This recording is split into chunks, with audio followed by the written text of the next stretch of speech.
Yo tout le monde, c'est Silex et bienvenue sur la chaîne de Tuto Arnaque. Aujourd'hui nous allons voir en détail les deux différentes techniques d'animation, soit l'animation 2D et 3D. Pour commencer, petite définition.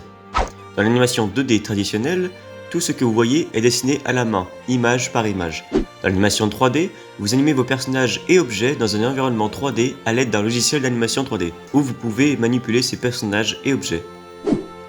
Dans le premier cas, le mouvement des personnages et des objets est décomposé en une succession de dessins, sur la base universelle de 24 dessins par seconde d'action, qui, enregistrés dans l'ordre chronologique, produisent à la projection l'illusion d'un mouvement continu. Un travail très vorace en tâches manuelles qui explique l'apparition de plus en plus présent de l'animation 3D aux dépens du traditionnel. Dans les faits, l'animation 2D a déjà beaucoup évolué depuis sa création. Le réalisateur ou directeur d'animation est celui qui va se charger de créer le storyboard, le brouillon si vous préférez, le plan à suivre qui va guider les animateurs, et justement les animateurs, il y a deux types, les animateurs clés et les intervallistes. Quand je vous cite des noms dans mes vidéos comme Nakamura ou même Imai par exemple, et il s'agit à chaque fois d'animateurs clés, il va avoir comme travail de créer réellement l'animation à partir de rien en dessinant, comme son nom l'indique, les poses clés, qui seront par la suite fluidifiés par les intervallistes, qui vont dessiner des dessins entre deux images clés pour fluidifier le tout. Ces dessins étant auparavant colorisés par des personnes via les celluloïdes en utilisant directement la peinture. Cependant les celluloïdes c'était lent, c'était compliqué, et depuis les années 2000, toute la colorisation se fait par ordinateur. On scanne le dessin et hop, Photoshop, puis c'est parti. Les animateurs vont animer ce qui doit être animé, mais d'autres personnes spécialisées dans ce domaine vont dessiner ce qui ne bouge pas. Le fond, le décor qui est très souvent peint à l'aquarelle dans les productions Disney ou même dans la plupart des animés par exemple. Cependant les décors peints sont fixes, ce ne sont que des images qui au mieux peuvent se déplacer de gauche à droite ou de haut en bas, rien de mieux.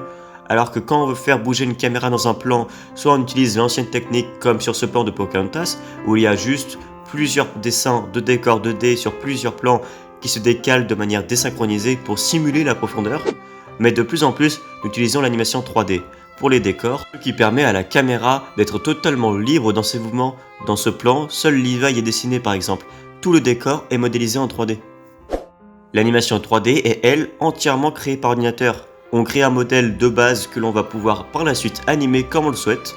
Elle est utilisée dans divers domaines tels que les effets spéciaux au cinéma, les films, les séries en images de synthèse, les jeux vidéo et beaucoup de vos dessins animés préférés. Premier film entièrement fait en animation 3D étant Toy Story sorti en 1995. Cependant, de plus en plus, dans vos animés préférés, l'animation 3D est de plus en plus présente au sein du 2D traditionnel. Au-delà des décors, ce sont maintenant des véhicules, des bateaux ou carrément des titans qui sont entièrement modélisés en 3D. Cela permet à ces productions un gain de temps gagné par rapport à une animation 2D produite image par image. Certains animes comme Beastars ou Doro et Doro sont entièrement en 3D. Bien qu'il y ait un filtre qui donne l'illusion du dessin, ces personnages ont pourtant bien été modélisés par ordinateur.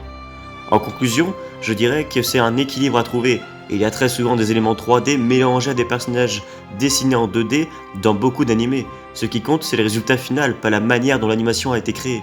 Il n'y a pas une technique qui est mieux que l'autre, chacun aura son propre avis sur la question. J'espère que vous aurez appris des choses dans cette vidéo et qu'elle vous aura plu. Si c'est le cas, n'hésitez pas à vous abonner et ciao!